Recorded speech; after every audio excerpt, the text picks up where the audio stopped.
সালামু আলাইকুম এভরিওয়ান। আশা করি সকলে ভালো আছেন এবং সুস্থ আছেন। ই-টিন সার্টিফিকেট, এই ই-টিন সার্টিফিকেট এখন থেকে তৈরি করতে আপনাকে আর উকিল নিয়োগ করা লাগবে না। আপনার হাতে থাকা স্মার্টফোন দিয়েই এই ই-টিন সার্টিফিকেট তৈরি করতে পারবেন। সো আজকে আমরা এটাই দেখব কিভাবে খুব সহজেই এই ই-টিন সার্টিফিকেট তৈরি করব। আজকের ভিডিওটি খুব গুরুত্বপূর্ণ একটা ভিডিওটি আমরা শুরু থেকে শেষ পর্যন্ত দেখবো, তাহলে বুঝতে পারবো। আর হ্যাঁ, ভিডিওটি শুরুর আগে ছোট্ট একটা রিকোয়েস্ট, আপনি যদি আমাদের চ্যানেলে নতুন হয়ে থাকেন তাহলে অবশ্যই চ্যানেলটি সাবস্ক্রাইব করবেন এবং পাশের বেল আইকনটি অন করে দিবেন পরবর্তী সব নতুন নতুন ভিডিওর নোটিফিকেশন পাওয়ার জন্য। আর যদি অলরেডি সাবস্ক্রাইব করে থাকেন তাহলে অসংখ্য ধন্যবাদ। তো চলুন ভিডিওটি শুরু করা যাক। এবং তারপর আমরা প্রথমে ক্রোম ব্রাউজারটি ওপেন করব এবং সার্চ বক্সে আমরা যদি ই-টিন লিখে সার্চ করি তাহলে আমরা প্রথমে ওয়েবসাইটটা পেয়ে যাব, secure income tax .gov.bd e TIN income tax TIN certificate registration. এইখানে জাস্ট একবার আমরা ট্যাপ করব এবং তারপরে এইখানে আমরা একটু জুম করে দেখি, এইখানে দেখেন একটা অপশন আছে রেজিস্টার। এই রেজিস্টারে জাস্ট একবার আমরা ট্যাপ করব এবং তারপর দেখুন রেজিস্ট্রেশন। এখানে আমি একটু জুম করে দেখাই। এইখানে দেখুন রেজিস্ট্রেশন ফর্ম একটা আমাদের পূরণ করতে হবে। প্রথমে আমাদের ইউজার আইডি একটা দিতে হবে। ইউজার আইডিটা অবশ্যই ইউনিক হতে হবে। আপনি বড় হাতের এবং স্পেস দেওয়া যাবে না, ইউজার আইডিটা সুন্দর করে লিখে দিবেন এবং তারপরে পাসওয়ার্ডের প্রথম যে অক্ষরটা বড় হাতের দেবেন এবং তারপরে ছোট হাতের লিখতে পারবেন এবং তারপরে কিছু সংখ্যা দিয়ে পাসওয়ার্ডটা মজবুত করে বানাবেন এবং পাসওয়ার্ডের জায়গায় পাসওয়ার্ডটা লেখার পরে আপনি রিটাইপ পাসওয়ার্ডের সেম পাসওয়ার্ডটা লিখে দিবেন এবং তারপরে সিকিউরিটি কোশ্চেন। এই সিকিউরিটি কোশ্চেনটা আপনি কেন দিবেন? এই সিকিউরিটি কোশ্চেন আপনি যদি কোনো সময় আপনার অ্যাকাউন্টটা খুলতে সমস্যা হয় তখন এই সিকিউরিটি কোশ্চেনটা আপনাকে করবে। আপনি যদি সঠিক অ্যান্সারটা দিতে পারেন, সিকিউরিটি অ্যান্সারটা যেটা এখন অ্যাকাউন্ট খোলার সময় দিয়েছেন, ওই অ্যান্সারটা যদি দিতে পারেন তাহলে আপনার অ্যাকাউন্টটা আবার ওপেন করে দিবে তারা। আপনি অ্যাকাউন্টটা আবার ব্যবহার করতে পারবেন। এই জন্য সিকিউরিটি কোশ্চেনটা খুব ইম্পর্টেন্ট। আপনি যেই কোশ্চেন দেবেন এবং সেই অ্যান্সারটা মনে রাখবেন এবং তারপরে কান্ট্রি অবশ্যই বাংলাদেশ হলে বাংলাদেশ সিলেক্ট করবেন এবং বাংলাদেশের মোবাইল নাম্বারটা এখানে লিখে দেবেন। এই মোবাইল নাম্বার অবশ্যই একটা ওটিপি আসবে, এই নাম্বারটা খুবই ইম্পর্টেন্ট, যেটা অ্যাক্টিভ সেই নাম্বারটাই দিবেন এবং তারপরে ইমেল অ্যাড্রেস, আপনাকে এখানে একটা ইমেল অ্যাড্রেস লিখে দিতে হবে এবং তারপরে এখানে দেখেন নিচে সংখ্যাগুলো লেখা আছে। এই সংখ্যাগুলো আমরা জাস্ট এই যে ভেরিফিকেশন লেটার এই বক্সে আমরা লিখে দেব। লেখার পরে এই রেজিস্ট্রেশনে একবার ট্যাপ করব।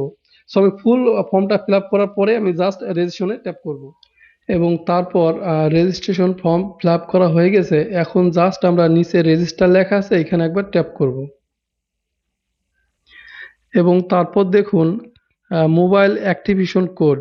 আমি যেই মোবাইল নাম্বারটা দিলাম ওই মোবাইল নাম্বার একটা কোড আসছে, ওই কোডটা এই খালি ঘরে লিখে দিতে হবে। আমার মোবাইল নাম্বারে অলরেডি কোড চলে আসছে, আমি জাস্ট কোডটা এখন এখানে ওকে কোডটা আমি লিখে দিয়েছি। এখন জাস্ট এই যে অ্যাক্টিভেট এইখানে জাস্ট একবার ট্যাপ করব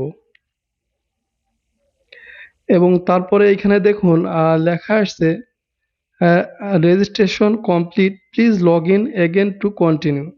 আমরা জাস্ট এইখানে যে লগ ইন লেখা আছে এই এবং এইখানে দেখুন লগ ইন ইউজার আইডি আমাদের দিতে হবে এবং পাসওয়ার্ডটা দিতে হবে। যে ইউজার আইডি এবং পাসওয়ার্ড দিলাম ওই ইউজার আইডি এবং পাসওয়ার্ড দিয়ে আমরা লগ ইন করবো এবং আমাদের ইউজার আইডি এবং পাসওয়ার্ড দেওয়া হয়ে গেছে। এখন জাস্ট এই যে লগ ইন লেখা আছে এখানে একবার ট্যাপ করব এবং তারপরে এখানে দেখুন welcome to tax payer identification number tin registration registration. আমরা এইখানে জাস্ট একটা অপশন আছে দেখেন নিচে for tin registration registration click here. এই হিয়ারে জাস্ট আমরা একবার ট্যাপ করব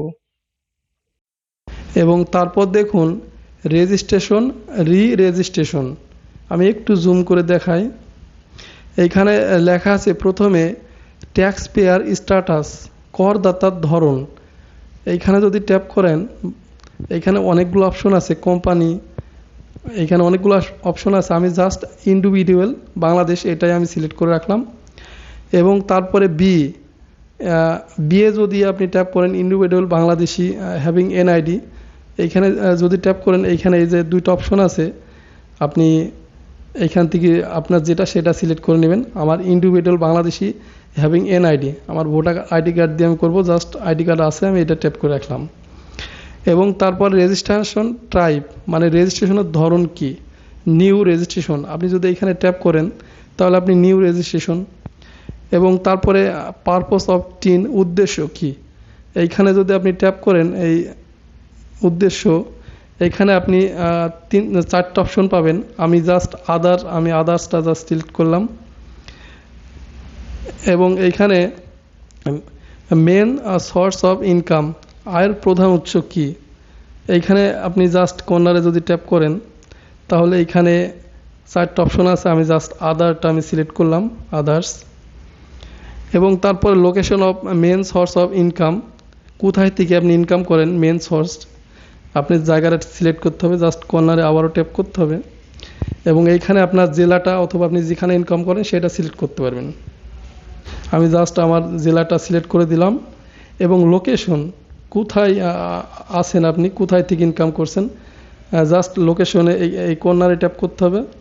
এবং লোকেশন আপনি যেটা আপনি সেটা সিলেক্ট করে দিবেন, আপনার ডিস্ট্রিক্ট অথবা যেখানেই করেন, তবে ডিস্ট্রিক্টটা সিলেক্ট করাই বেটার। আমি দুইটাই location of main source income আমি আমার জেলা সিলেক্ট করলাম এবং লোকেশনেও আমার জেলা সিলেক্ট করলাম।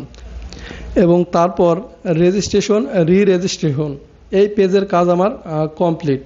এখন জাস্ট আমরা নেক্সট পেজে যাব, এই জন্য গো টু নেক্সট এইখানে একবার ট্যাপ করব। এবং তারপর স্টেপ বেসিক ইনফরমেশন, আমি একটু জুম করে দেখাই আপনাদের।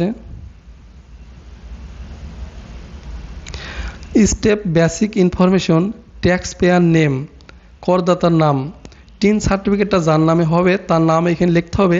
অবশ্যই নামটা ভোটের আইডি কার্ড অনুযায়ী হবে। এবং জেন্ডার, লিঙ্গ, ছেলে হলে মেল সিলেক্ট করবেন, মেয়ে হলে ফিমেল সিলেক্ট করবেন। Tax payer national ID smart card number, আপনার যে ভোটের আইডি কার্ড আছে ওই আইডি কার্ডটা এখানে নাম্বারটা লিখতে হবে, আইডি কার্ড নাম্বারটা। এবং ডেট অফ বার্থ, জন্মের তারিখ, অবশ্যই আপনার ভোটের আইডি কার্ডে যে জন্ম তারিখটা দেওয়া আছে ওইটাই এখানে লিখতে হবে। এবং ফাদার নেম, আপনার পিতার নাম এখানে লিখতে হবে। তারপরে মাদার নেম, আপনার মায়ের নাম এখানে লিখতে হবে। এবং তারপর নেম অফ স্পোস, স্বামী বা স্ত্রীর নাম, আপনি যদি মেয়ে হন তাহলে আপনার স্বামীর নাম এখানে লিখবেন, আপনি যদি ছেলে হন তাহলে আপনার বোন নাম এখানে লিখবেন। এবং তারপর মোবাইল নাম্বার আমার অটো দেওয়া আছে, যে রেজিস্ট্রেশন করার সময় যে মোবাইল নাম্বারটা দিয়েছি ওইটা অটো এখানে চলে আসছে।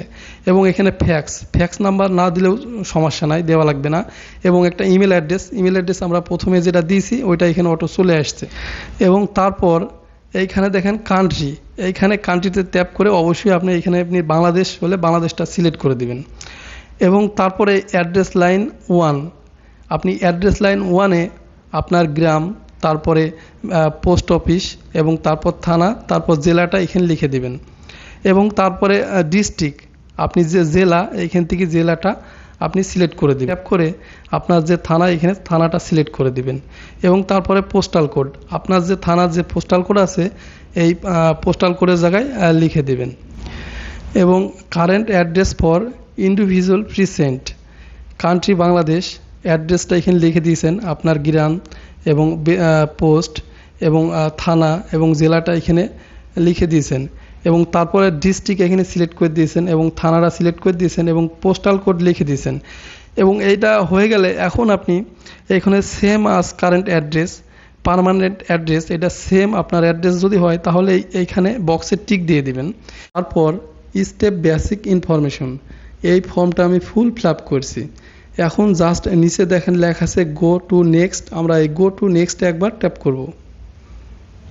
এবং তারপর ফাইনাল প্রিভিউ, আমাদের এখানে যে তথ্যগুলো আমরা দিয়েছি সব তথ্যগুলো সঠিক কিনা, সব ঠিক আছে কিনা চেক করে দেখতে বলতেছে। আমি একবার চেক করে নিলাম আমার সব এখানে ঠিক আছে। আর যদি ঠিক না থাকে তাহলে ব্যাক টু প্রিভিউজ, এইখানে ব্যাক করে আমরা আবার ঠিক করে নিতে পারবো।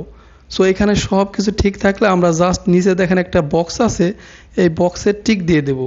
এবং তারপরে সাবমিট অ্যাপ্লিকেশন এইখানে একবার ট্যাপ করব। এবং তারপর এইখানে আমার ফুল ডিটেলসটা দেখাইছে। এবং আমি যে এনআইডি কার্ডের নাম্বার দিয়েছি ওই এনআইডি কার্ডের ফটো এখানে অটো চলে আসছে। এখন যদি আমি প্রিন্ট ডিটেলস এখানে ট্যাপ করি তাহলে আমি আমার টিন সার্টিফিকেটটা প্রিন্ট করতে পারবো। অথবা যদি আমি ভিউ সার্টিফিকেট এইখানে ট্যাপ করি তাহলে আমার সার্টিফিকেটটা আমি দেখতে পাবো, ভিউ করতে পারবো আমার সার্টিফিকেটটা কেমন। সো আমি ভিউ সার্টিফিকেট এইখানে একবার ট্যাপ করলাম। এবং তারপর দেখেন নিচে ৩টা অপশন আছে, প্রিন্ট সার্টিফিকেট, সেভ সার্টিফিকেট এবং ইমেল সার্টিফিকেট। আমি জাস্ট সেভ করব, এই জন্য জাস্ট সেভ সার্টিফিকেট এইখানে একবার ট্যাপ করব এবং আমি জাস্ট সেভ সার্টিফিকেট এখানে একবার ট্যাপ করলাম এবং আমি জাস্ট আমার পিডিএফ ফাইল আমি ফাইলে এই সার্টিফিকেটটা সেভ করলাম। এখন আমার মোবাইল ফোনের ফাইল অপশনটা ওপেন করব এবং দেখব আমার এই সার্টিফিকেটটা সেভ হয়েছে কিনা। তারপর আমরা জাস্ট মাই ফাইলে একবার ট্যাপ করব এবং তারপরে ডাউনলোড লেখা আছে এখানে একবার ট্যাপ করব এবং তারপরে যে প্রথমে দেখেন আমার টিন সার্টিফিকেটটা দেখাচ্ছে এখানে জাস্ট আমরা ট্যাপ করব। এখন দেখুন আমার টিন সার্টিফিকেটটা এখানে ডাউনলোড হয়ে গেছে পিডিএফ ফাইলে। এখন আমি কোনো একটা প্রিন্টার মেশিনে গিয়ে এই সার্টিফিকেটটা আমি প্রিন্ট করে আমি ব্যবহার করতে পারবো। সো আশা করি বুঝতে পারছেন আপনার হাতে থাকা স্মার্টফোন দিয়ে কিভাবে খুব সহজেই ইটিন সার্টিফিকেট তৈরি করবেন। ভিডিওটি যদি ভালো লাগে তাহলে অবশ্যই একটা লাইক করবেন, কমেন্ট করবেন, শেয়ার করবেন। আর আপনি যদি আমাদের চ্যানেলে নতুন হয়ে থাকেন তাহলে অবশ্যই চ্যানেলটি সাবস্ক্রাইব করবেন এবং পাশের বেল আইকনটা অন করে দেবেন পরবর্তী সব নতুন নতুন ভিডিওর নোটিফিকেশন পাওয়ার জন্য। তো সেই বন্ধু সকলে ভালো থাকবেন, সুস্থ থাকবেন। আল্লাহ হাফেজ।